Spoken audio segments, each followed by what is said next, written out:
And whenever the living creatures give glory, honor, and thanks to the one who sits on the throne, who lives forever and ever, the 24 elders throw themselves to the ground before the one who sits on the throne and worship the one who lives forever and ever.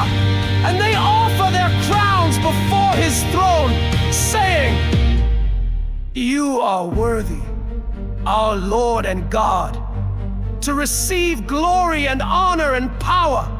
since you created all things, and because of your will, they existed and were created."